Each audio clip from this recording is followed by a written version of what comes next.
सी view पर फंसा जहाज हुकाम के लिए चैलेंज बन गया। तीसरे दिन भी जहाज निकालने का ऑपरेशन नाकाम हो गया। जहाज निकालने के लिए रेस्क्यू टीमों के पास सिर्फ कल का दिन है। जुमे को कामयाबी ना मिली तो फिर 22 अगस्त को ही ऑपरेशन की इजाजत मिलेगी। रेस्क्यू टीमों के पास कल तक की मोहलत है।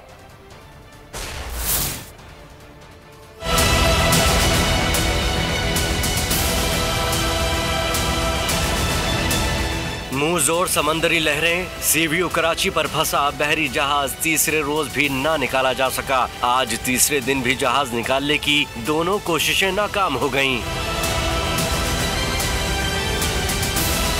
हैंगटोंग नामी इस बहरी जहाज को निकालने के लिए रेस्क्यू टीमों के पास कल आखिरी दिन। कल भी जहाज न निकाला जा सका तो फिर 22 और 23 अगस्त को ही ऑपरेशन की इजाजत होगी। 23 अगस्त के बाद मजीद ऑपरेशन जारी रखने का फैसला लहरों की पोजीशन देखकर होगा। जहाज के मालिक ने पैसे की बचत के लिए हाई पावर की खुसूसी गैर मुल्की टग बोट नहीं मंगवाई। इसी वजह से जहाज निकालने वाली क्रेन भी रेत में धंस गई। वजारत बहरी अमूर जहाज को पहले ही तहवील में लेने का ऐलान कर चुकी है।